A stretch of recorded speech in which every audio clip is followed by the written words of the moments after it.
Yeah. Yep. Welcome everybody back to this week's edition of the Getaway Podcast with Tony and Sean. Once again, you see our friend Jeff Cooks sitting in for Tony. He's out.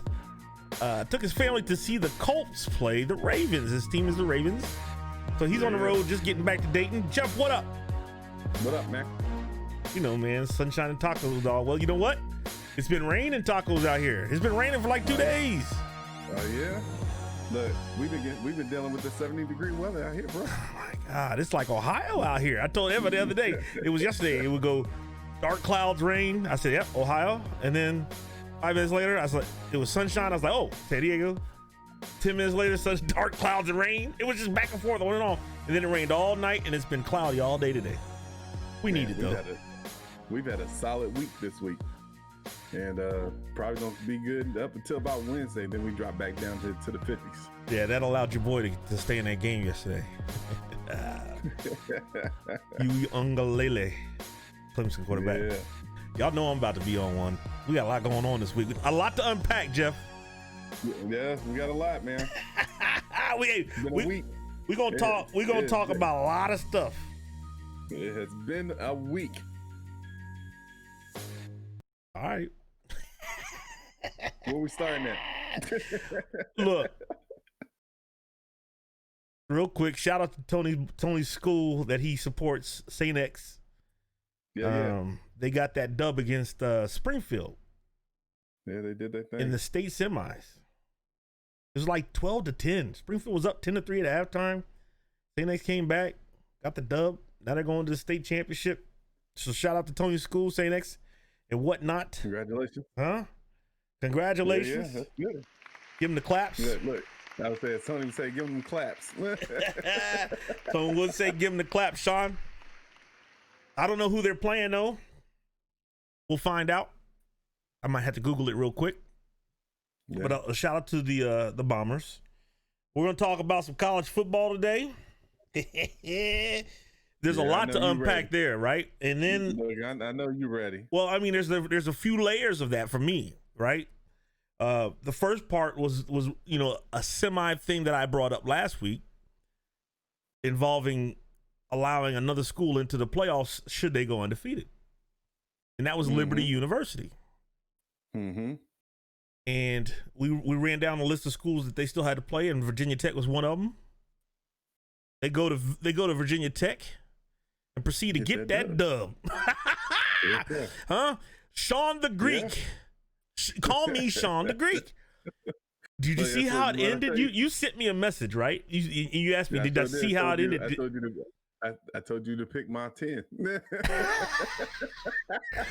I couldn't get mine right yesterday. Last week I was one game off. Miami cost me. Couldn't cover the spread. Did you see how the game ended? Virginia Tech Liberty? I saw that they went into overtime. Other than that, I didn't see. It was not overtime. No, it wasn't overtime. No. It was 35-35. Seconds left. Double check that. You're on your computer. Double check that. See if that was overtime. Seconds left. Yeah. So Liberty goes out, kick the field goal. It's a long one. Right before the snap, the Virginia Tech coach calls timeout. The result of the field goal, miss. No. Sorry, block, scoop, and score for Virginia Tech. But they called the timeout. They called the timeout. Run it back. Out themselves. Run it back. They secure the block, get the kickoff. It's good. Win 38-35. That's against the team that was 4-2 in the ACC. They have stepped up the level of athlete. 38-35. No overtime, right? No overtime. Okay. It was going to overtime. I thought it was going into overtime. They stepped up the level of athlete. Now, who do they play next week, Jeff? I don't know who they play next week. Don't know. Let me see. Sean the Greek. Call 1-888 Sean the Greek, and so I'll charge you $30 for these picks. Western Carolina. That's a dub. Followed by NC State. It's gonna be a tight one. Followed by UMass. That's a dub. And then followed by take the spread versus Carolina. UMass, and then that Coastal Carolina, they won again. They'll be ranked higher. They were 15 last week. They've got a shot. So yeah, it's going to be an interesting run for them. If they can close it out, they got an argument. Especially like you said, I started thinking about what you said. Said you winning me over with it. But you know, I'm not opposed to the whole idea of a true playoff system. Oh no, yeah. I think there's a way you can, if you want to keep the bowls, there's a way for you to kind of make them work. Right. But I'm a fan for the true playoff system. This still pick your favorite team to make it in, tweaking by throwing into the system about strongest schedule and blah blah blah blah blah. Right. Take your top 16 from each, or take your top four from each region. Let them go at it. Here you go. They were concerned about travel and will the fans show up? The fans will show up. Yeah, they don't follow. And they're not missing any more time than the old 1AA, the FCS. Yep. They're not missing any more time than the Division II Cats or the Division III. And the academic requirements at those levels are a little more stringent. Yeah, absolutely. Absolutely. Right? So they need to just go to a straight playoff system. They might as well did it this year. This would have been the best year to do it. It's a perfect time to do it. Try it out. So, let's go on and get it over with. All right, man. Yeah, your Chicago style's coming. There it is. That's what we wanted to hear. Give me the high five. Just said the Chicago style popcorn from Garrett's Popcorn. Shout out Garrett's Popcorn. Hey, man, can we get some kind of advertisement? What's up? Sponsorship? Garrett's Popcorn? Garrett's Popcorn. Yeah, I'm gonna go ahead and get it on. Go ahead and pop this line or this order online so I can get it to y'all, bro. Ladies and gentlemen, if you've never been to Chicago and had that popcorn, you're missing out. So the one thing that they've done here recently, I don't know how long they've been doing this, but you can now buy that popcorn online and have it shipped to you all over the country and maybe some parts of the world. Yeah, probably so. I had some shipped. We were like, I want some popcorn. It was expensive. It's not cheap, but man, is it so good. It's good. It is some good popcorn. There's another spot here too in the city, man. That's not too bad. Yeah, I can't remember the name of it, but people will argue that it might be a tad bit better. So we were at the mall here in Oklahoma. Dude's making popcorn. He's trying to sell it. He's talking about this popcorn's better than any popcorn you ever had. I said, you ever had Garrett's? He's like, what? I said, this ain't the best popcorn then. And then he's gonna say, well, I guarantee it is.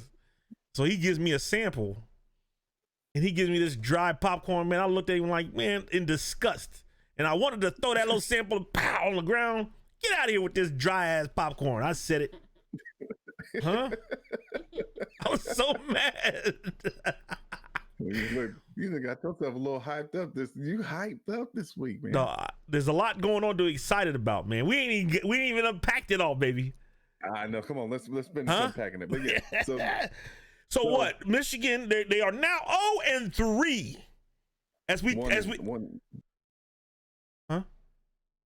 They got one win in, dog. Against who? Don't take our win away. Oh, from my Minnesota. bad. My bad. We got the one in. Don't strip us all the way down. My bad. Look, I couldn't find 1 and 2. I was 1 and 2. I was going to click on them, but they're not in the top 25 anymore. Yeah, no, so they shouldn't be. They shouldn't be. My bad. 1 and 2. They've lost to little brother, beat them in Indiana, which we talked about on the podcast, and I tried to tell you guys that the Big Ten is weak compared to the ACC, and you were hanging your hat on Indiana saying they were great. It's a quality win because they beat Penn State, and then Penn State turns around and they haven't won a game. That's who's 0-3. They lost to Maryland. 0-3. So your flagship programs, they got handled by Maryland. Your flagship programs, Michigan State, Penn State, all have how many wins? 2 total between the 3 of them? Yeah, they're pretty bad right now. I try to tell you guys. In the ACC, look, I get it. Virginia Tech lost that game, but man, if they did the old basketball thing where they played Big Ten versus ACC in basketball and football matchups, I don't know, man. here's the deal. I would not take Notre Dame over Ohio State, but I would take Clemson over Ohio State. You see what I'm saying? I can pick, right? I can slide them in there. I can slot them how I need to slot them to get the dub. And then who's your 2? If your flagship program is Michigan State, Penn State, who is your 2? Indiana? I mean, if we're going by this year's stats, Purdue, I mean, it would have to be one of those 2. Northwestern, Indiana or Northwestern. Purdue. Hey, but look now, Northwestern has always played Notre Dame tough though. Not always. That's always been a relative. I mean, it's been a decent series over the last few years. I feel like. All I know is so far. I'm not saying it's done, but so far I'm leading in that whole discussion: ACC versus Big Ten. Put them on the field. You know, I don't do the whole conversation. Let's put them on the field. We can't put them on the field. It's not going to happen. They're not going to line up. I'll have 14 teams, and then they're not going to play. But we know. We can see it. I can eyeball it right now and look at Notre Dame, Clemson are in the top 4. And then Miami's number 9. We should just start hyping them up. Just tell them, so for every bowl game that's coming up this year, we need a Big Ten ACC matchup. Right. That's it. Who's the commissioner? We don't need to see nothing else. We don't need to see Big Ten, SEC. Let's go Big Ten ACC. We'll schedule it. Let's just make it happen. Y'all definitely don't want to see SEC, but we'll schedule it. We need to schedule it. I can work it out. Man, look, but right now SEC looking real suspect. Who? They got. SEC? We got the SEC. I'm sorry. They got SEC or ACC? SEC. So Bama's number 1. Texas A&M is number 5. Florida's number 6. They got 3 in the top 10. And let me tell you something. Till that wide receiver got hurt, Florida looked real dominant against Georgia yesterday. Yeah, they did. Yeah. Florida scares me. Yeah. But Georgia had a rough week last week, didn't they? I feel like last week they had a rough week against whoever they played. Their defense isn't as good, and that quarterback is suspect. They don't have a quarterback in my mind. Yeah, I feel like just across the board, and your top teams seem to be doing what they need to do. Everybody else who's in that mediocre range trying to climb into that space. Yeah, you think so? Struggling. You think so? Yeah, I think so. I'm just saying, man. Like, so the AP top 25, the top 10, Bama, Notre Dame, and Ohio State, which I think those 2 should be flipped. Yeah, I think that should be flipped. Clemson is 4, Texas A&M is 5, Florida is 6, the Bearcats out of Cincinnati are 7, BYU is 8, and they play bully ball. Miami is 9, Indiana is 10. Ooh, Indiana's 10, huh? 10. So the coaches poll, everything is the same. 1 through 4. 5 is Florida. A&M is 6, so they were swapped out. 7, 8, 9, and 10 are all the same. UC, BYU, Miami, Indiana. I'm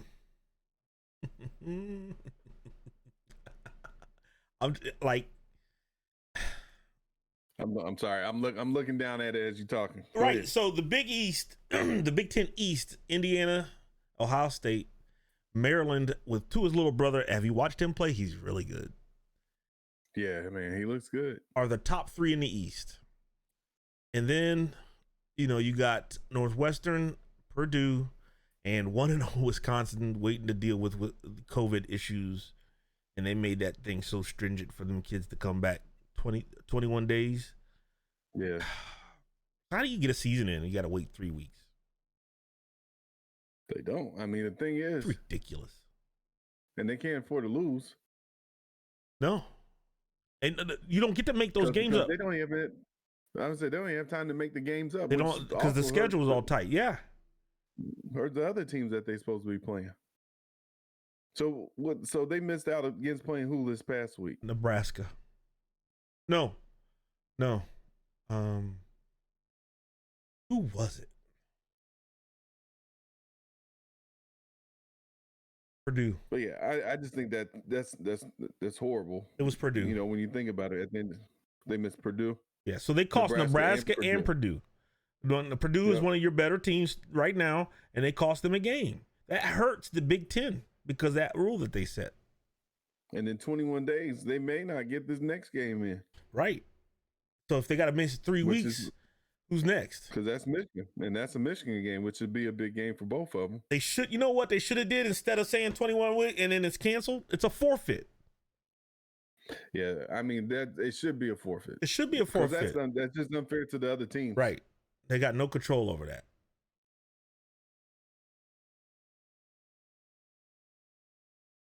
No control at all. So the next thing I want to talk about is the Ohio State Buckeyes. We're going to represent each one of our teams, right? Yeah. Real quick before we get into it. This is the Getaway Podcast with Tony and Sean. Go to the YouTube page. Hit that subscribe button. It's right there. See it? Right up there. Hit that subscribe button up there. Yeah. It's up there? Yeah. Well, the other side. Put it on the other side. On this side. Yeah, it's right there. Right there. Right there. It's right there, son. Hit that subscribe button on YouTube, right? Help us out. Like, share it, comment, engage with us. We love it. We love when you engage with us. We love when you subscribe. Sometimes we get subscribers, man, and I don't even know who it is. I'm just happy to see the number go up. No, that's what's up. We're getting there. I'm also working on a plan to get us on, can I make that announcement now? Yeah, I'm going to do it. So I created a developer account at Amazon and went through all of the proper steps to get it to where the podcast will be able to be pulled up if you enable the skill on your Amazon Echo Dot. And then you can say, hey, Alexa, she just beeped, play the Getaway Podcast. And it'll play it. So we're waiting. She's talking. What's up. So they have to go through the whole approval process. I don't know how long it take. Maybe a day or so.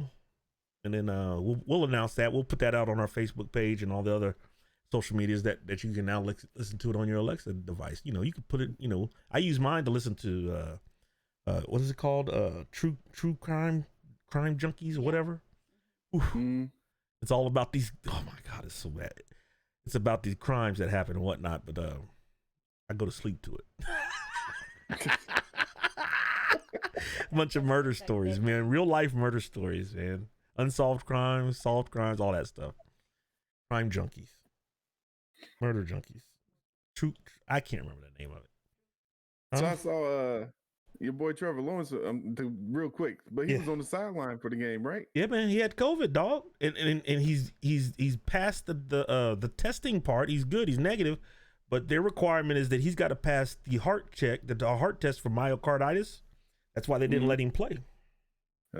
Okay. Yeah, man. You got to handle your business. And like I said, hold on. Before we get into that, I want to talk about Tony's Buckeyes, right? Yeah, come on. So what I mentioned was it's a death by 1,000 cuts last week or the week before, whatever.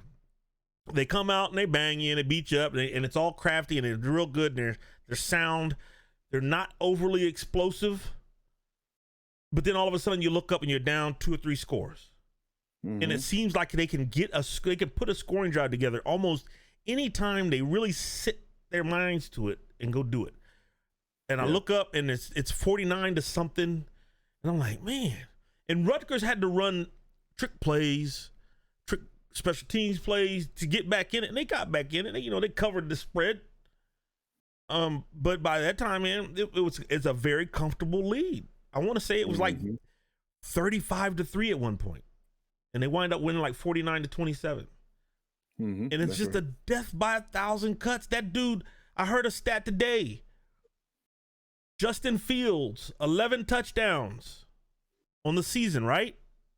In 3 games. 11 incompletions. Yeah. That's stupid. Yeah, I mean, the one game he was 20, what was he, 20 of 21? Yeah, something like that. Missed 1 pass. And then I think the other game he was like, I think he maybe had 2 or 3 incompletions. Yep. What do you have this week? 4. Yeah. That's what 24 of 28, 314, 5 ridiculous, touchdowns. Man. That's ignorant. They're a problem. That's just. They're a problem because it's so steady. It's so. I don't know how to explain it. Secure. What's the word I'm looking for? Consistent. That's it. Yeah, I mean the consistency. They don't go through the highs and the lows. It's the same offense. We're going to give you the same output every week. The defense, we're going to give you the same output every week. Whereas a team like Notre Dame, when you watch them throughout the start of the year, they start high, then they had this lull, and then they barely scored enough points to beat this team, and then you know what I mean. It's like there's some ups and downs. This team has been playing at a high level every week, and it's a problem. Even Alabama doesn't play like that. To be honest, Alabama does not play like that. They're up and down. Which is why I would argue about that ranking. Yeah. It scares me. I'm glad we don't have to play them. Back to that, huh? I'm glad we don't have to play them. You don't have to play them. Nope. Look, they're a beast, and it's like one of those things where it's like it used to be one of those things where teams like that, you would always say they don't ever have to. They just reload. Yeah. Right. They don't rebuild. They just reload. Right. And it just seems like Ohio State has found that sweet spot. Right. Like now, that sweet spot, like, where, and look, that coming from me, this is the football person talking now, not the fan, football. Right. But, it's kind of like the SEC approach, that just reload. Every year they put all those cats in the league, all these people leaving. Right. And then the next year it's just kind of like, okay, I thought y'all just put 20 cats. Yeah. Into the draft, and here we are, reloaded. Right. Right. Well, two things. When you say reloaded, that year that they played Florida in the national championship, and Ted Ginn opened up with the kickoff return for a touchdown, and he hurt his foot on the celebration. He didn't play the rest of the game. Yeah. But you know what one of those Florida guys told him after he did that? He said, "Your speed, you ain't supposed to be at Ohio State. You're supposed to be down here with us." Mm-hmm. They are an SEC built team. Yeah. Bully you up front with big guys, speed in the backfield, speed at receiver, speed all over the place on defense. Now the defense okay. So the second thing I want to talk about was these 3 wins though. Rutgers, Penn State, and Nebraska. Those aren't they haven't been truly tested. They have not, but they've also done what they needed to do in those games. Well, no, I'm not discounting it. I'm just saying, in preparation for a playoff appearance and run, they're not going to get tested. Maryland is good offensively, but they're not going to be good enough to deal with Ohio State, right? Ohio State will handle that. Indiana will handle Indiana. Illinois will not be a test. Michigan State will not be a test. And as of right now, Michigan will not be a test as far as that defense having to deal with an offense that is explosive, like Clemson, like Alabama. Yeah. That's the problem, right? So they won't be battle tested. They might be healthy. They might be full of confidence. They get to work on some things, right? But they will not be battle tested when it comes down to the playoffs. Because normally they go through that gamut of Penn State, Michigan State, and Michigan, and that's what tests their mettle. It makes them, and that's when the fans go, you know what? They made it through that. They're ready for the playoffs because they had to deal with some adversity. But over the last few years, let's be honest, through the Big Ten, the last few years, it's really been a matter of the conversation has probably been more about who's going to come in second. That's true. Like, I don't know if I would honestly say that, and again, the football fan speaking, Ohio State has outclassed the league. Absolutely.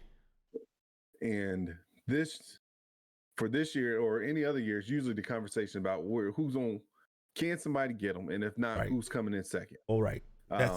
Who it's the battle for number 2. That's right. And so, and I would argue that at this point, it's really not much different. The only difference is between them is that at this point, they would normally be 7-0 because they would have played the 4 games at the start of the season. Right. Their rhythm, the Big Ten now is the rhythm. The league plays the rhythm. Right. To get ready for the playoff run. I don't think it'll really matter for them. I think they are a sound team. Mm-hmm. Again, Right. I hate to say it, but they're sound. They're sound in every area. But my point is, usually they get tested, and they're playing a bunch of scrimmages right now. At this point, it looks like a scrimmage. It's ones versus. Huh? Well, in the past, I'm saying in the past, Michigan's always been a tough game, and it doesn't look like it'll be a tough game again this year. Penn State has always tested them. It was 38-25, and it wasn't that close. Yeah. Wisconsin, they're not playing them this year. Michigan State has beaten them before in the past, and they're not going to challenge them. That's what I'm saying. Like this year, the rest of the league is so far down. They're not, and then with a shortened schedule, they're not going to get that test. So, will they be ready come playoff time when they have to face Clemson or Bama? That's the question. I would argue yes. Because, because Clemson's going to get tested. They got tested already. I'd say they've already had their test. And Bama's been tested. Mm-hmm. So when it comes down to those big stage moments, now Ohio State's going to kind of be in there, and they haven't been through that. So we'll see. Now, look, when you got a quarterback that can probably do just about anything you need him to do, then you may not need to be tested. and he was there last year. Yeah. But the running backs weren't. Olave was, and they got a freshman receiver that's really good. Yeah. And then there's some moving parts on defense that are missing too. So that's what I'm saying. Like, it's one thing to line up against Rutgers and have no fear of anybody running by you. But when you go out there and Alabama's out there and it's Clemson receivers out there, that's a little different. Yeah. It's a little different. And you got a guy who can get it to him. And you got a line that can protect the guy that can get it to him. Right. And that brings us to Big Papa's special moment. Huh? I'm just saying, man, like, look, it's been a long time since they have won a game of any kind of meaning. And every year I've been let down. My feelings have been hurt. I get talked about on social media. People tease me. But I stayed true to my dogs. And finally, they had to come to Notre Dame. And I don't care if they were missing a quarterback or not. They're still number 2, number 1, whatever they were. And they get that dub. I needed that. They don't know how bad I needed that. I sent them a message. I sent Coach Kelly a message, say, hey, thanks, man. Huh? Get that monkey off my back, man. I appreciate you doing that for me, right? I'm just saying, like, I've been through the gamut of tease, people messing with me all the time. So the game starts, first play of the game, bang, 75-yard run, touchdown. And I'm like, okay. And I was surprised by that because I didn't think that dude could do that. Mm-hmm. And then, we come out and we get stops on defense. And I'm like, wait a minute. We are playing. Travis Etienne, who averaged a little over 5 yards a carry coming in the game. I think he had 2 yards a carry at one point in the game, late in the game. He was averaging 2 yards a carry. So they shut down the run game, which that's usually been the problem. When they face Notre Dame, Alabama in the championship game, man, they ran every offensive run play that they had, and we couldn't stop them. And we had that linebacker that had the fake girlfriend, and he was really good, man, Tatea, and he couldn't get a hand on him.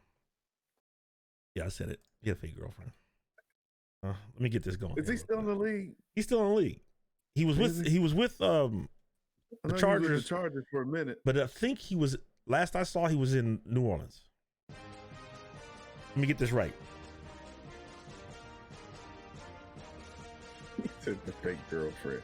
Huh? Yeah. I'm sorry. You brought saying. My man's fake girlfriend, man. You bogus. I don't know, man. But I was just trying to make people remember. I just want people to remember. That's all. So the game goes on, and they build I want to say a 13-point lead. And let me tell you something, man. They left a lot of points on the field. They had the ball down on the 2, a false start. by the tight end, that freshman tight end, Michael Meyer, backed them up. They wound up going for a field goal. Left 4 points in my mind, 4 points there. Ian Book fumbles going in. I saw that one. That's 4 points there. No, 7 points there in my mind. The freshman tight end dropped one on the one. If he'd have caught it, all he'd do is turn and lay down, and that's another one. So it could have been, honestly, and I know we say shoulda, coulda, woulda, but with a little better execution and focus, and it was the freshman that cost us twice, it could have been easily a blowout. Right? But we wind up letting them back in the game. The young kid does his thing, man. Look, they figured out, okay, we can't run up in between the tackles on them. So what they were doing is they were getting Etienne on the edge quick, and they tried it once with a quick pitch shovel pass to him. Outside linebacker was coming up, and he took his eyes off the ball, and hit the ball, and went right into the linebacker's hands. He took it to the house. Kind of like how you did me on the Madden game we played the other day, dirty dog. Man, let's not talk about that. So we're doing all these great things as a team. Special teams is excellent. Everything's excellent. And then the second half, we come out, we kick the ball out of bounds, and here comes the onslaught. They ran off like 20 points in the second half. That's how they got back in it.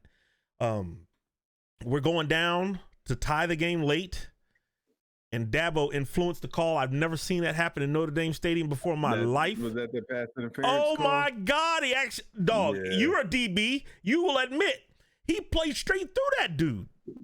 He did. He got there early.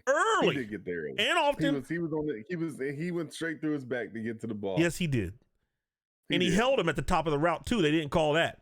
So the guy throws the flag, right, for PI. Dabo and his staff lose their mind. Yep. They have a conference on a PI and pick up the flag. I've never seen that happen in Notre Dame before. Now, we got a call later on. Usually that call goes the other way. Right. That's usually on the backside of it. Right. But the thing is, we usually get those calls like on that touchdown that the linebacker scored on. His knee was down at like the half-yard line, and they didn't review it. Right. So little things like that we get all the time. But then some fluky thing happens, and we usually get that. But okay, Dabo influenced the heck out of that. I've never seen that. I was salty, dog, losing my mind. So we punt. Get a stop, and then they punt, and we get the ball on like the 9 with a couple minutes left. Yeah, it was not that many, but it was a lot of time. Towards the end. 2 timeouts, and I want to say it was under 2 minutes. Maybe it was 2:30. 2 timeouts. We go down the field, do our thing. Ian Book, a couple runs, couple moves, slide the ball to the running back, slide out of bounds patterns, blah, blah, blah. We go down the field. Hit him with that post. Yeah. Take it down to the 4. Punch it in. We go to OT. Both teams score. Man, look, that dude threw a rocket on a slant, and the safety misjudged it, walked right into the end zone. First play, I'm like, oh my God, we're gonna lose in overtime. So we get the ball, we come down, we do our thing. Ian Book is so gritty, man. He's just a winner. We get ours in, then we get the ball back because they rotate, and we get our score, and now the defense has got to make some plays. And man, did they pick a time to shine. At some point in time during the game, they couldn't get a hand on the guy. He could just throw it. He had time to throw a little bit. We didn't get any hands on him. But that's double overtime, man. We were after his butt. The coaches unleashed some of them blitzes, man, and some of them stunts. Got those linemen moving, and they got to him and backed them up, put them in a situation where they couldn't convert on the 4th down. So, there was a hit in there that I figured you would like. When he tried to throw that ball to that tight end, he jumped up, and it was behind him a little bit, and Sean Crawford, number 20, about cut him in half. And I remember thinking, Jeff hates when they jump. They lit him up right in the ribs. So, you get a sack, and then you can't make the plays, and then, and then the party, now we got to worry about COVID because all the fans jumped on the stadium and celebrated on the field and whatnot. So it was a great win. People that were, messing with me on Facebook, my own blood, my brother was texting me messages talking about who's in that end zone, a Tiger's in that end zone, Reggie Robinson. That's what I'm saying, man. It's the stuff he sends me the Clemson fight song on YouTube, texting me, and then Tony Dozier's talking about be gentle with us, hashtag all in. And then our boy T Hall wants to chime in like you already know, like they was gonna dominate us. I have a superstition where I don't talk about the game. I don't talk about it.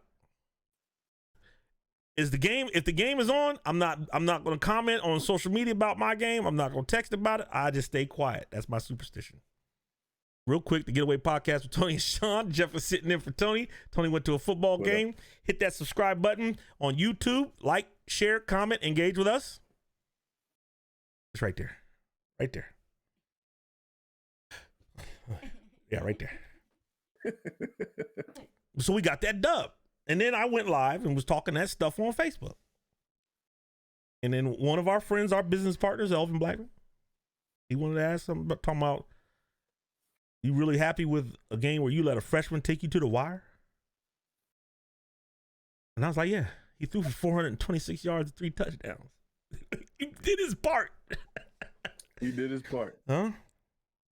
Look, and as we were talking beforehand, the difference was the only thing that could have probably been a little different is just the experience of that end of the game experience. Well, I love that you bring that up. But the way that D-line got after him, yeah, in that second overtime, I don't think Trevor Lawrence would have had time to get it off. Thank you. They was in the backfield as fast as he was getting back. Right. So it wasn't. So whose fault is that? We talked about this pre-show. Whose fault is that? That's the coach's fault. That's a scheme fault. That's a scheme issue. And if you watch the game closely, you can see that Notre Dame kept their running back in 95% of the time to pass protect. And he did a great job. He was cutting guys, picking guys up. And if no blitzer came, he was helping the O-line, chipping them. He did a great job. And for them to choose not to at the end of the game, that's coaching. That was a mistake they made in coaching. But I'm going to go back to the whole freshman statement that our business partner brought up during my live feed. You know who else was really good as freshman quarterback? Terrell Pryor. He beat Michigan. Only lost one game as a freshman. He came in late that season, but he only lost one game. You know who else was good as a freshman quarterback? J.T. Barrett. He was 11-1 till he broke his ankle against Michigan. You don't sit up here and just run the list. No, just those two for now because he's a Michigan fan, so I wanted to give him the business a little bit. But you know who else was good as a freshman quarterback? Big 12 Player of the Year, RG3. You know who else was good as a freshman quarterback? Jalen Hurts, Alabama. Took him to the national championship. They lost. You know who else was good as a freshman quarterback? I love how you just let me talk. I love it. Jake Fromm, Georgia quarterback. Jake Fromm, quarterback for Georgia, lost in the national championship. Guess who he lost to? Another freshman quarterback, Tua Tagovailoa. You know who else was good as a Tua Tagovailoa? That's my nephew. I know how to say his name. And let me tell you something else. He beat Kyler Murray today on the road. Dolphins beat the Cardinals. And it was a shootout. Yeah, I saw that. You know who else was good? Elvin Blackman as a freshman quarterback. Trevor Lawrence. And he beat Alabama in the national championship game. Beat Notre Dame on the way to that national championship game. So when I hear, oh, you're going to let a freshman do that, I disregard it. Because there's high-level players that can, be freshmen and at any position. Yeah. Being a freshman ain't got no excuse for nothing. And that dude was huge and had a rocket, and he had talent all around him. Like I said, he played it. Look, I didn't, like I told you from the earlier start, didn't see the whole game. I saw the end of the fourth quarter and the 2 overtimes. Yeah. He played a great game from what I saw. Like I said, the biggest issue, the coaches left him out there to dry. Yeah, at the end. There should have been an adjustment. Even after that first blitz, I don't care. Yeah. You should have just kept that. You should have kept your running back in. Yeah. And depending on the talent that you got on the outside. Right. You could have done something completely different that kept him protected. That's right. And still had that time to get the ball down the field. The difference. Keep a running back in. Look, keep a running back in. We might be talking about a third overtime. That's right. That's right. And the difference between him and Trevor Lawrence is game experience and accuracy and Trevor Lawrence would take more chances. Mm-hmm. He has the ability to scan that field and get through progressions. I don't know if the young guy can do that just yet, right? Yeah. But at the same time, if you know your guy can't do that, guess what? Get the ball in number 3's hand. I can't remember his name. Eric Brown got on us for not knowing names and knowing whatnot. I don't care, Eric. We shooting from the hip, baby. I don't know the names, but I know Powell, number 17, who caught that slant. I know he was cooking. So guess what? The second half, when they come out running those slip screens, stand up and throw it, bang, bang, and hitting us, why not do that in overtime? That's coaching, man. So you can, y'all can blame that on Dabo. Don't blame that on the young freshman quarterback. Don't blame that on Trevor Lawrence. What I said on my live feed is maybe he should have stayed in quarantine so he didn't get COVID, so he couldn't miss the biggest game of their year. How about that? And if he doesn't pass his myocarditis test, maybe he doesn't play next week, and they cost him another game, and maybe they don't get into the playoffs. How about that? Because he was pounding the table to let us play, remember? Him and Justin Fields, they were part of that whole coalition. Let us play. We're more safe. It's safer for us to be at school, and you're not doing what you need to do to stay quarantined. Arguably the best player in college football, and you won't stay quarantined to get your team through the season. That's on him, and that's on Dabo for not making. If I was Dabo, he'd be living with me. You and Travis Etienne and that receiver, I think get in the basement. There's some NCAA violations there that doesn't quite allow. Well, we're in a pandemic, so there are exceptions left and right. I'm trying to keep these kids safe, NCAA. Y'all all pile up in the basement. Huh? Travis Etienne, I need the receivers. I need them linemen, the D linemen. Oh, they had 2 freshman D linemen that were huge. One of them, number 11, Frisbee. I can't remember how to pronounce it. Freshman, 6'5", 300 pounds, and he was running, chasing down Ian Book, the quarterback. Mm-hmm. Luckily, he got a little dinged up at the end of the game, and he wasn't out there. But golly, man, they're good. Yeah, and we'll have to see him again. And hopefully we'll get some more game experience, and we'll be able to deal with them cats in a fashion to where we can cover. Because man, look, we have a habit of being nosy in that secondary, and guys run right by us. The one long touchdown pass they had, they were peeking in the backfield, and the dude ran a slant, a post right behind them. It's all good. Go Irish! You hear it? Huh? Yeah, they did their thing, man. They did their thing. It was a great day, dog. In fact, it was a great week. Indeed. It was a great week. It was a long one. It was a wait. It was a wait. Tuesday night, man, the election jumped off. Yeah, we talking about it. This is America. This is our podcast. We talk about what we want, when we want, how we want. Oh, I like that. Right? And so, it went down, and then we had the biggest turnout in the history of this country. Yeah. Both candidates had the highest turnout for each one of those spots, the winner and the loser. Mm-hmm. Yeah. And I shout out to the American people for going out and vote. Man, that's what we've been talking about that the whole time. Vote. Just vote. Just go vote. So it's down to all these states, man. There's a lot to unpack if you want to unpack it. Well, I don't know if we had the bandwidth or the time to talk about all that stuff, but it wasn't settled Tuesday night. And it wasn't settled Wednesday. Nor Thursday. Nor Friday. But you see the numbers changing. But look, all we need, if it had been on Sunday, boy, we could have hit them with that old Baptist. Say it again. Say it again. We said we could have hit them with that Baptist church. But I'm just saying, man. Like, wow. It's beautiful. Now it's really weird. It's a really weird environment because the candidate that lost was pushing this whole agenda of fraud the whole time because of insecurities.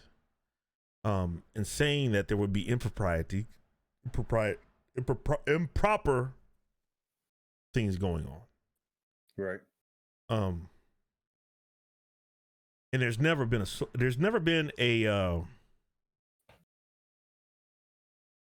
nobody ever cheated. Point blank. Yeah. There's never been anybody cheating. And, not to the scale to where you can flip the tables 4 or 5 million votes. Go ahead. Look, and here's my thing. Dude kept saying, stop the count. Yeah. Stop counting. There was part of me where it was just kind of like, I wish the states would have been like, okay. Because guess what? At the time you sit up here telling us to stop counting, you're losing. Right. Well, you're losing in every state at this point in which you're telling us to stop the count. So let's go deeper here. Let's go deeper with that. Because beforehand, they sued Pennsylvania, the Commonwealth of Pennsylvania. They sued them to say that they have to not count mail-in ballots until Election Day. Oh, yeah. That was dirty, too. So they sued, and that's fine, right? That's fine. But understand what the repercussions of that, how it's going to look after the fact. So what happens is they count, everybody goes and votes, and they start counting. They start counting. They're not releasing numbers. They start counting on Election Day, but there's millions of them that they have to count. Yeah. So the walk-in, in-person voters, those numbers tally faster. Mm-hmm. And so election night, there's a 600,000 vote lead. But now we've got to unpack and count and finish counting all the mail-in ballots. So overnight, it takes a while. I saw one in Maricopa County, Arizona. They were like, we got 7,000 counted. It took them like 4 hours to count 7,000 votes. These people are working for free, long hours, and they have to open up the envelope, open up another envelope, and then make sure that it's filled out properly, and it's got to be signed properly before it's a whole process. So when I see people talking about fraud, and look, we knew he was going to do it, but for us to, especially our community leaders who are on my friends list, and you are in a position of leadership in your community, and you're telling people that it's fraudulent, and then you tie it to God and all that stuff. Man, I have a fundamental problem with that. And we talked about it. We talked about it out in the open, and we talked about it in chat. I'm not going to say his name. And we were very cordial. We're very good friends. And I got a lot of love for him. And I sent him a message privately like, man, you're being irresponsible to put it out like that. I didn't say that you are leading your congregation, but you have a responsibility to tell the truth. And because the agenda didn't fit your way, the election didn't turn out your way. Now it's fraudulent and we're cheating. And he kept saying dead people are voting. Come on. Yeah. I have a problem with that. Like, especially when you are leading people in a church and it's supposed to be about truth and but I get it that right side, left side, that the policies align better with you, but also there are churches that align better on the left side as well. So, but we can talk about that too. Because, but you can't. You get the idea of like the whole pro-life argument. Yeah. But at the same time, so you want to force a woman to have a baby, can't have an abortion. Yeah. But you want to take all the government assistance programs away to take care of that baby. Right. So that's not godly. Right. Godly is taking care of the lowest, the meek, right? Not just taking care of those. It is to take care of the lowest. Right. So, to force people into a situation to where you're not going to help them take care of the child. Right. But that's beyond cruel. And let me tell you something. That whole thought process is politically based anyway. They only double down on that is because it's their base. That's how they get votes. I guess my guess is most of them don't feel that way. As many divorces and whatnot, cheating going on in politics at the high level. You telling me that they feel like they're all Christian-like and they're all God-like and they're all doing the right things? I doubt it. But it's a political game to get votes. So look, and then the same person, we had a discussion back and forth about churches not being open. Hold on. This is the Getaway Podcast with Tony and Sean. Jeff stepping in for Tony. Hit that subscribe button right there. Like, share, comment, engage with us. We had the same conversation about churches not being open during the pandemic. And my thing is, you can have church anywhere. They say there's no prayer in school. There is on test day. Because I prayed. Jeff, we said the Lord's Prayer before every football game, didn't we? Before every football game. Yes. Absolutely. So there is prayer. You can have church in your car. You can have church in your bedroom. You can have church wherever you need to have church. You don't need to go to a physical building to go to church. Nope. You can set up the webcams. And I love that the churches were doing that, live streaming their services. They were doing drive-in services with their vehicles.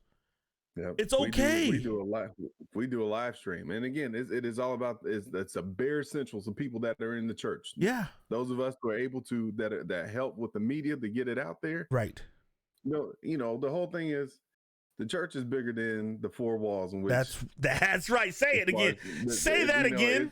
It's no longer. It's not about the edifice, right? It's not the building. It's the people. It's the people. We are called to go out and be the church, not to go sit inside a church. So, but yeah, you know, so that whole push as far as the conservative idea of using that as their way of that's what we want. Again, it goes down to, again, the church being, or people in general, being smarter and making choices. Look, and doing and investigating and doing their own research. We're supposed to take care. You're supposed to take care of your flock, aren't you? Supposed to take care of your flock, take care of your congregation. And it doesn't require them to be there, is what I'm saying. It's like, I'm not against it. They're out here, they do the outside services where they social distance, and man, I'm all for it. If that's what you need to do it. Do not bang the drum so you can have service, a normal service, and put people's lives at risk. That's my whole point. No one said don't do it. No one's telling you not to have your gym open. Open up a gym. If you need to go to the park, they do a park out here. They go to parks and they work out. They do the yoga out on the mountain or whatever, out the cliffs or whatever. Make it the adjustment, but don't put people's lives at risk. So look, they're still counting votes, and the lead is still going for that guy. We're back on that. Yeah, he's still building lead. Let me tell you something, my brothers and sisters. When I say brothers and sisters, I mean people who voted for him. Or no matter what your color is, no matter what your race, creed, color, or whatever. Thank you. We turned up, we turned out. But if you take a look, the black and the brown people saved you. I'm just saying. The 4 states, right? We need to rebuild that wall. There's 3 states to build the wall. Wisconsin, Milwaukee, high minority turnout. Michigan, Detroit, high minority turnout. Pennsylvania, Philadelphia, high minority turnout. And they are going to bring back, according to Carlos Jones, Uncle Luke's Freaknik in Atlanta, Fulton County, high minority turnout. Huh? Hey, I'm just saying. That started with Stacey Abrams going out there and getting all those people. Shout out Stacey Abrams. To register. Get them registered, got them out there to vote, do what they needed to do. Yes. You know? But like I said, like we were saying from the very beginning, it didn't matter who you were voting for, just get out there and vote. That's right. But you know, you made a comment about your Cowboys today, the need to go out and get a quarterback. And you know, and I told you flat out, as great as this person may be that's out there waiting to get on somebody's roster. Yeah. All these quarterbacks keep going down, and yet they keep finding some other way. Yeah. I told you, our Cowboys, Jerry Jones. He ain't gonna do it. He ain't gonna pull the trigger. And that's it. And I told you, we got a better chance of getting a concession speech from that person who's still sitting up there in 1600 Pennsylvania. Yeah. Than we do Jerry Jones signing cap. Period, point blank. Not to jump period, off, point blank. Unplayed cap not playing for 2 years, however long he's been out, is still better than any fourth-string quarterback in the NFL. Yep. Period, point blank. And guess what? We got a new president-elect, Jerry. Trump ain't going to put you on blast if you pick him up. And if he does, guess what? He done got his eviction notice anyway. Speaking of which, our friend... we heard from him, and he said that Secret Service will escort his tail up out of there if he don't want to leave at noon on January 20th, 2021. I'm just saying. Look, I think the man's probably already half packed. One of my friends said, I hope he put a deposit down because I know them walls got holes in them today. Man, what you want to bet that he don't be down in Mar-a-Lago probably from here until January? He ain't gonna be at the White House. His butt was golfing when they announced the win. That Biden, he was golfing. He don't care. It was a money grab. But look, at the end of the day, you're right. So that's a whole nother conversation about all these how he happened to be at all of his hotels. Oh yeah. And every place he went, he stayed in Trump hotels. Yeah, on our dime. Man, please. Somebody, they said Wisconsin should make him pay up front to do this recount. That's right. Because he don't pay his bills. He don't. So he don't. We cash only with you, homie. Ain't no checks either. Yeah, I'm just Ain't no checks either, son. Guess what though? Yeah. Here's the deal. We got a lot to do. And what I want is, and it's not going to be easy because we didn't flip any seats. It's going to be, it's going to be some bipartisan work that needs to get done. And at the end of the day, I've always said, even when Trump was in office, get to work, get something done for the people and not just for you and your family and your well-being in the future. I've always said that. We're not going to like the policies of whoever's in office. If I lean left and then they got a Republican there, we're not going to agree on policy, but here's the deal. You still have to do work. And that goes for Congress as well. They got to go to work, man. And they quit all this fighting and stuff. Look, there's people out here that are getting evicted on the news nightly.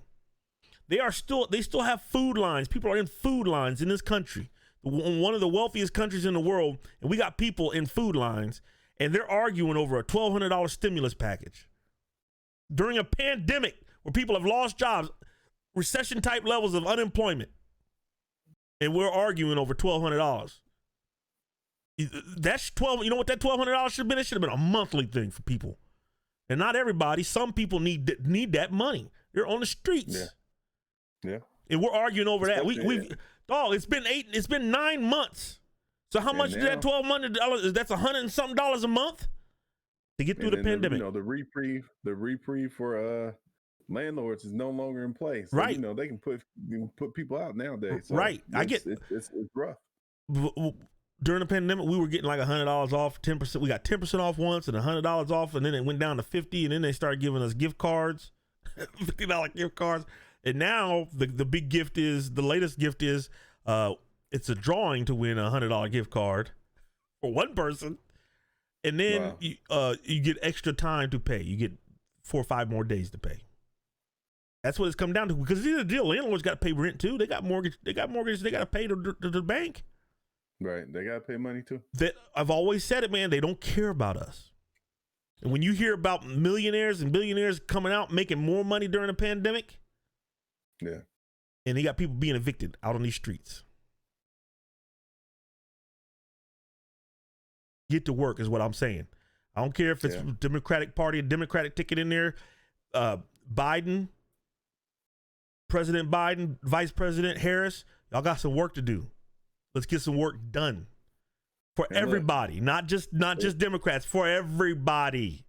And the thing is, he has been pledging to do it for all, not just for those who have voted for him. He's been pledging that since he's been running. Right. But here's the thing, and it's the one thing that everybody who always wanted to say President Obama didn't do anything. President Obama was this. And President Obama didn't do this. Right. President Obama didn't do that. Right. It's like, let's think about it. After the first 2 years, his last 6 years in office, he had an oppositional Senate and House that basically vowed to not do anything. Mitch McConnell said, so those who are unhappy about the policies that came out during the Obama administration, you're really mad at your Republican people that were in the Senate and House that shot down everything Obama was doing to that would have benefited you. Drop that bomb on him, Jeff. But but here's the thing, and here's the great thing about this though. We still got a chance to flip. Yeah. Because the 2 seats in Georgia are going to have to be a runoff. Yeah, I saw that. In January. Just need 1. Right. So it's time to work. And so it's not over yet, so it's like one of those things to where the same that groundwork that was done to get all of the people out to vote and for the presidential election, everybody's kind of step back out there and do it again in January. That's our issue, right? That's our ongoing issue. Is we get fired up for the presidential election, and then those 2-year joints, we don't get fired up for them. We don't fire it up, and those are the ones that count, because at the end of the day, there's nothing. And for those of us who paid attention to our government class, Mr. O'Hearn, no, I had Mr. Young. Yeah, go ahead. And Mr. Young, it's like one of those things where it's like, hey, the president can't do anything without the House and Senate. That's right. Mitch McConnell vowed to make President Obama a 1-term president. That came out of his mouth. And he couldn't do it. Still got 2 terms out of it. And he keeps getting reelected in one of the poorest states in the union. Hey, but you know what though? What? How are you poor and you keep putting the same dude in? Is it because he holds that power position and they like to brag on it and say, yeah, he's from Kentucky, but he's got his foot on your neck? White people? Look, man. It's one of those things where we just can't seem to get past the old ideas of the foundation of this country. Yeah. For, again, for all that it's promises, that it's supposed to be. We're going to end on 2 things here.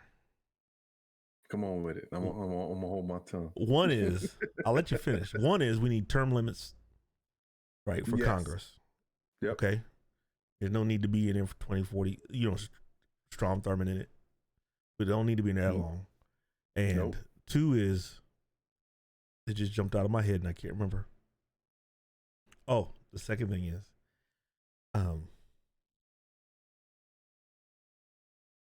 your boy could run again in 4 years. So, which is why they so scared about Steph, and that's why half of them are still being real quiet about him right now. Right. So, and knowing him, because for him, it's like hitting a lick, right? Mm-hmm. I can do all this fundraising. You mean I can have people give me money? He could fundraise for another 4 years. You understand what I'm saying? It's a money grab for him, and it puts the whole family on. That's all I'm saying. But if you wanted to finish what you're saying before I really cut you off. No. I'm good. I'm good. Hey, man. I'm just saying, at the end of the day, the reason why that man is still where he is because of where he's at. Yeah. And that's the sweetest thing about him taking, and about Georgia falling, right? Because and the only thing that could have made and again, I'll be honest with you, I don't necessarily proclaim myself to be a full Democrat. Look, right? And so so it's not even one of those things where like I'm a diehard Democrat. I am probably conservative in a lot of my thoughts and mindset, but I'm also I don't cling to a lot of the Republican beliefs either, at least especially on how they are portrayed, right? Or how they portray themselves. Right. And the interesting thing about it, again, history, right? Republicans used to be Democrats, and the philosophical spaces, flipped. Right. But it wasn't until the president, I guess, who did more, but I guess says that he didn't, I guess the second most for black people. Third. But gotta be third. At least third. Yeah, Lincoln and Johnson, right? Slavery, Voting Rights Act. Come on, man. Right.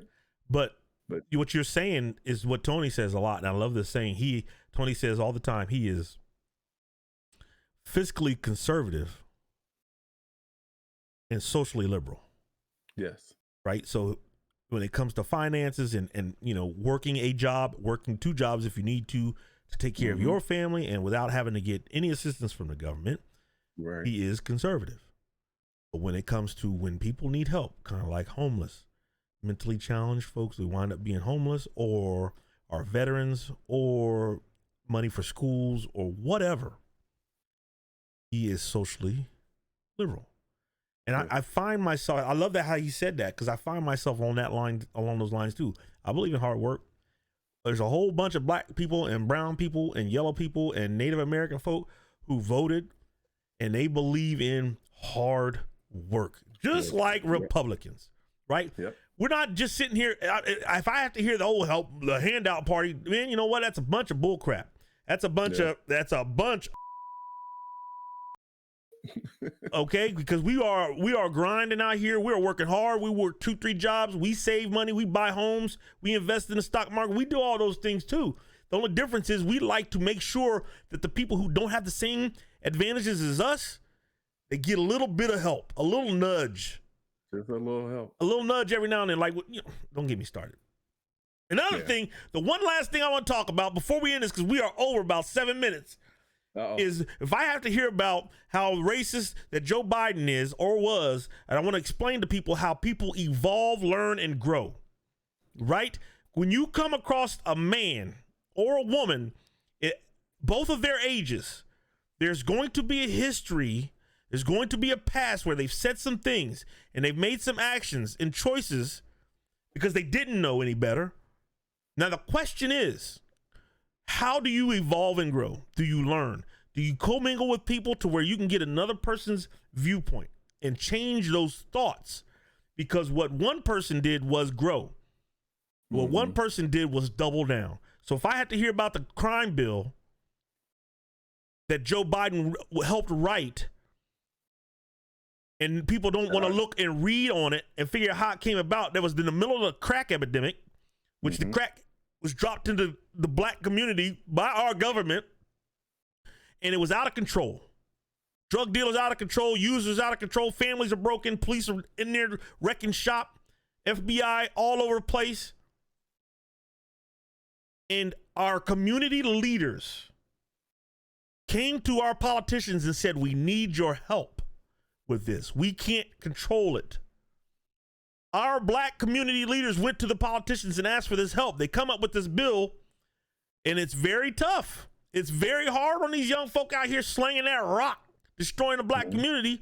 And when they wrote it and they presented it to the black leaders who asked for help, you know what they said?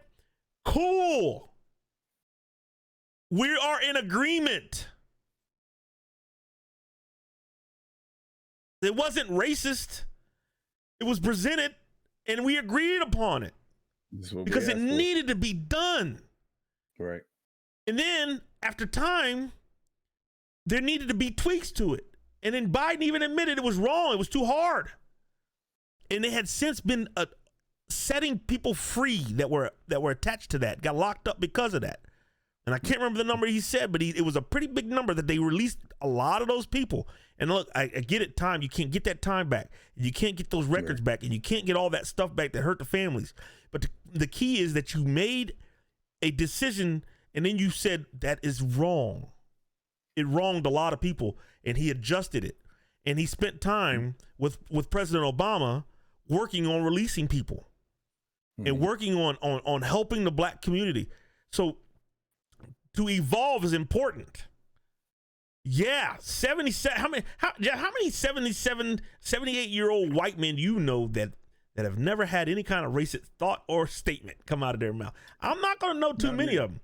Some of y'all who listen, your football coaches made those same statements, and they're way younger than that.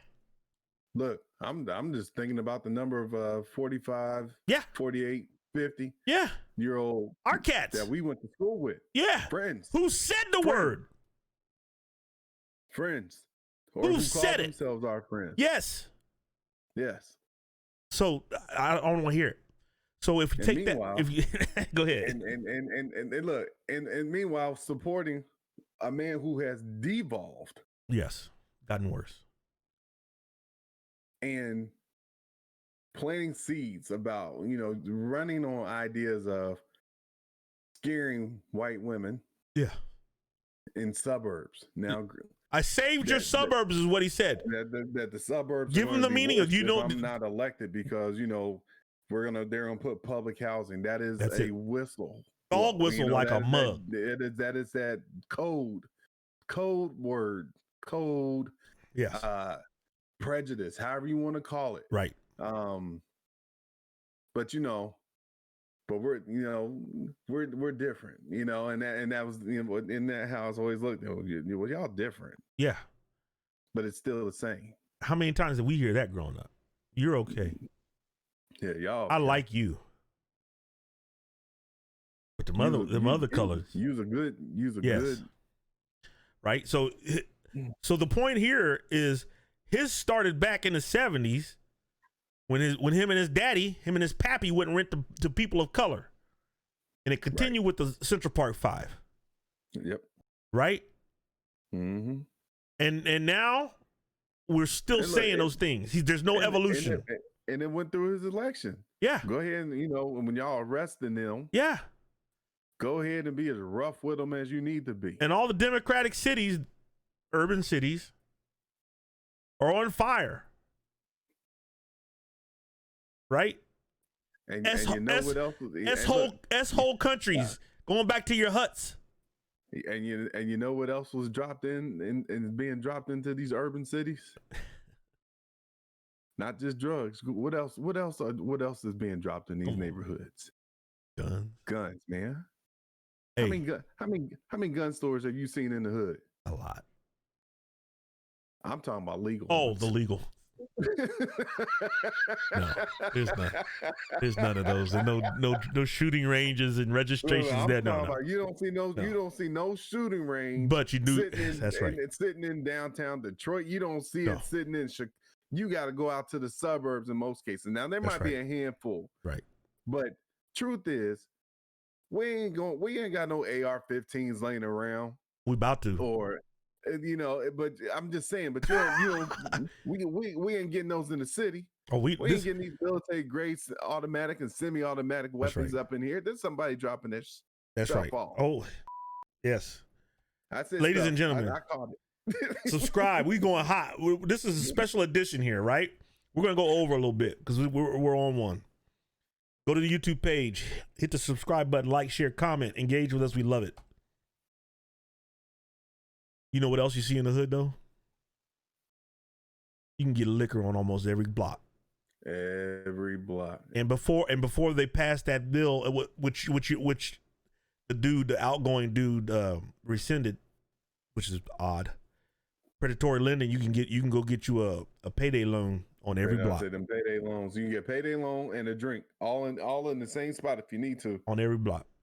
You walk out the payday loan, turn the corner, you right in the liquor store. They got everything you need. We just hit you with this 400% interest rate. Go here and go buy you some liquor and drink your worries away. Meanwhile, schools need funding. They need to fix that. Come on, hey, Biden, Harris, y'all got some work to do. Look, bye-bye, Betsy. Oh, peace out, Betsy. Peace out. Zone. Out the door. Huh? Ben Carson. He said the best thing he said, I think one of the strongest thing he said, teachers, you finally got somebody who's gonna hope to have your back. Man. His wife having someone who understands education. Now, granted, she may not be in that spot, but we know we got somebody who at least understands it. And he can go to her and bounce ideas off of her. Man. We got somebody who's gonna listen to the cabinet. Who's gonna listen to the science people. The climate people, the education people, the military people. That's what it's about. Because no one man's going to go into that office and say he knows everything. Like, Mr. stained orange pillowcases. The orange man. Yeah. The orange man. Claiming you know everything. You're a fool if you do that. Listen to the people you put in position. You only listen to our own intelligence communities. He didn't want to. What he wanted was he wanted yes men. He wanted the yes people. People that would basically treat him as his friend in Russia and his friend in North Korea. He wanted to be that type of leader. Right. And so everybody who has stood against him, he has undercut. So that's right. You know, at the end of the day, like you said, the current and our president-elect and vice president-elect will have their work cut out for them, especially if they are still dealing with the oppositional forces in the Senate.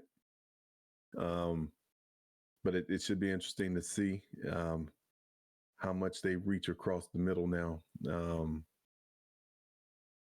To see if they can move some things forward, because clearly not reaching across has not been the greatest for this country. That's right. Which is hilarious to the fact that these people are still sitting in office. There's a show on Showtime called The Comey Rule. It's 2 parts. And it's really good. And he was asking for loyalty from Comey when he had that dinner one-on-one. Comey thought it was going to be a bunch of people there. It was him one-on-one. I needed loyalty from you. And Comey wouldn't give it to him. Yeah. We got some work to do, man. We got a lot of work to do. And then it's amazing. It's amazing. And, you know, a thing that made me feel good though, real quick before you know, we can go however you can go.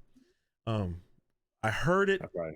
You know, I gotta go save the step in here in a minute, so I probably I feel you. So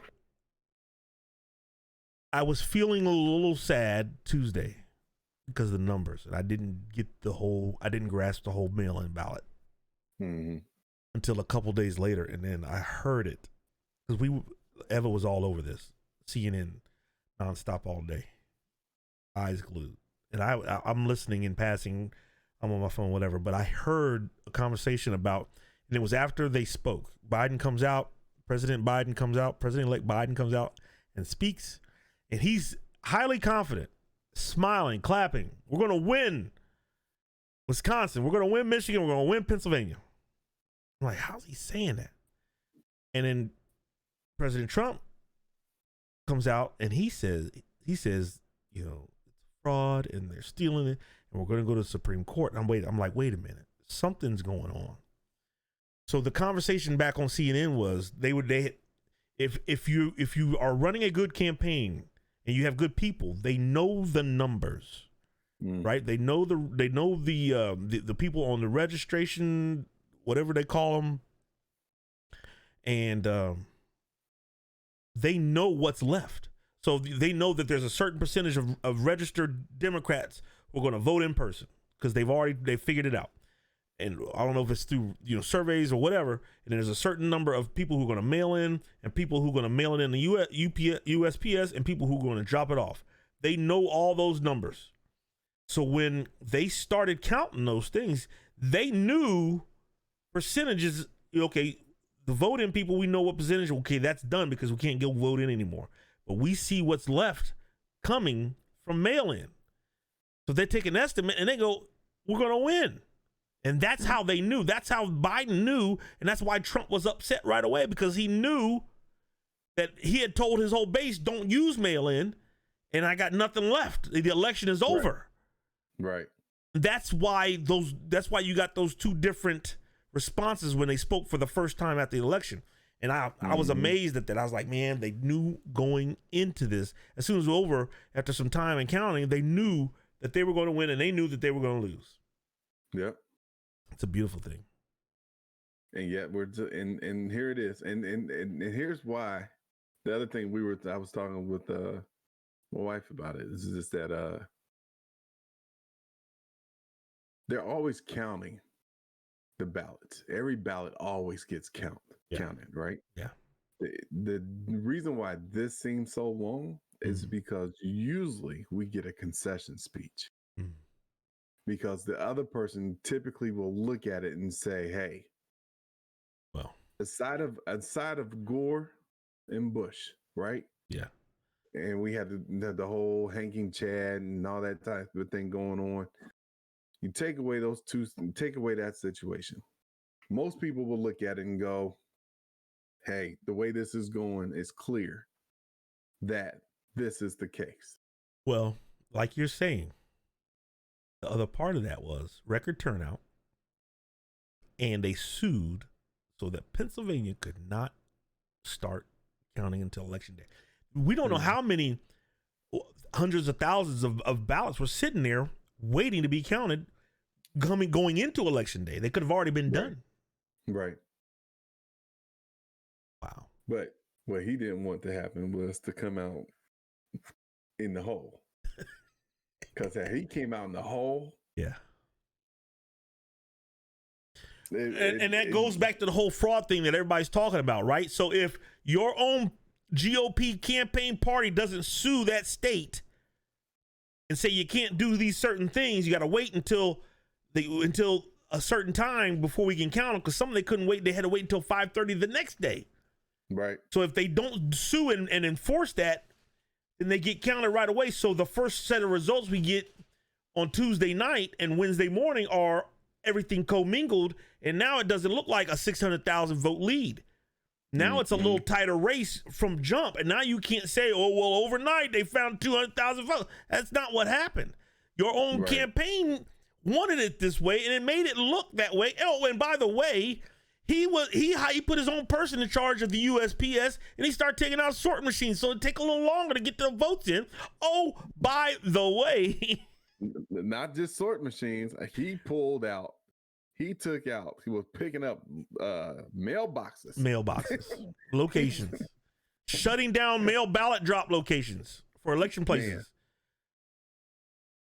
Like I said, what I tell you before, what we talked about the one day I told you, I said I would rather lose by playing fair than to win by cheating. I get it. This man was trying to win at any cost, and then had the nerve to basically want to discredit call into question the integrity of the election and everything that he did, and the fact that people can look at and see the things, and this is the part that just amazes me. I don't care how party strong you are, how party focused you are. If you can't honestly look at the behaviors of this dude, well, yeah, they don't care, and not actually acknowledge the wrong or the dishonesty, the scandal, and it's like one of those things where it's like, this is why they can't stand President Obama. Yeah. 8 years. 8 years. Scandal free.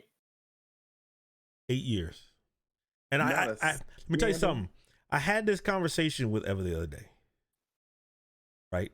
We know past presidents have done this. There has been proof, right? Past presidents have had affairs, and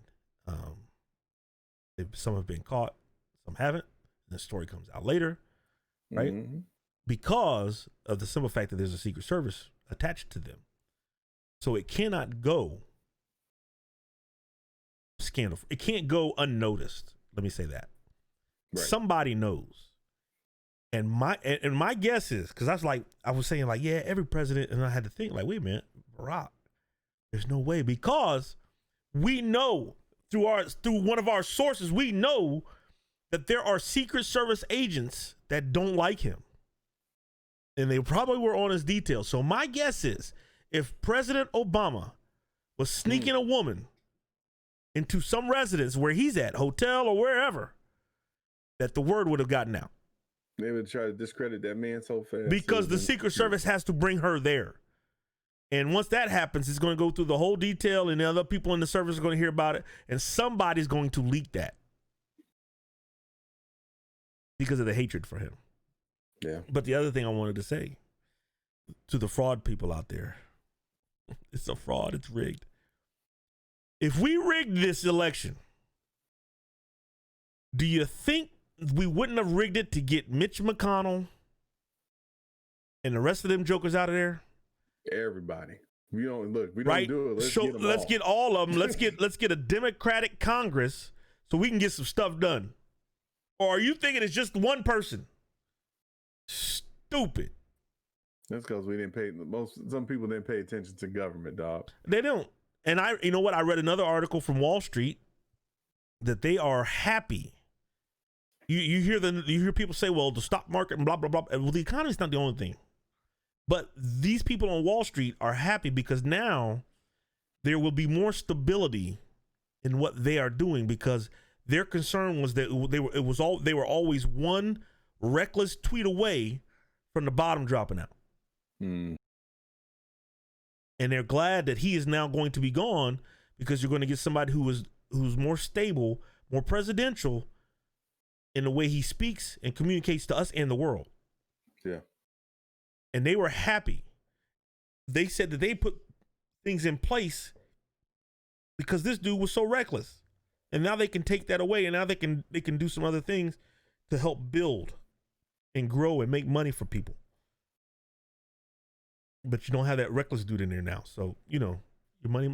Look, I told you, after the numbers start coming back, I sent that picture to the group chat. Mm-hmm. Yeah, you did. My number jumped when they saw that dude was gone. The number jumped. I'm reading an article now.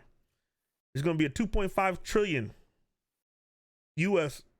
investment into the economy because people were saving money during the pandemic. It took a lack of leadership and a lack of the ability to make a decision on whether or not to present it to the American people how dangerous this was. People to be sitting at home for 9 months and save money and not spend money. And now that Black Friday is coming, they're going to spend some money. Yeah. Wow. It's done.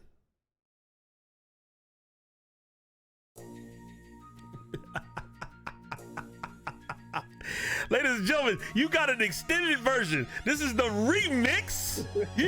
You got the extended LP version of the Getaway Podcast with Tony and Shaw and Jeff. Woo! What up? We did it. That's a hot one, son. Tone, you ain't even gonna listen to it. Ladies and gentlemen, Tony don't even listen to our own podcast. He ain't gonna listen to it. But when I tell him it was an hour and a half long, he might. He said, I'm gonna listen to this one. Is that what he said? I missed that text. Okay, Tone. He said he's gonna listen to it. We'll see. Woo! There was some good stuff in there, man. Hey, man, I appreciate you jumping in again. We gotta do something. Tone, where's the shirts? Look, where's the merch? I still smell like barbecue smoke, dog.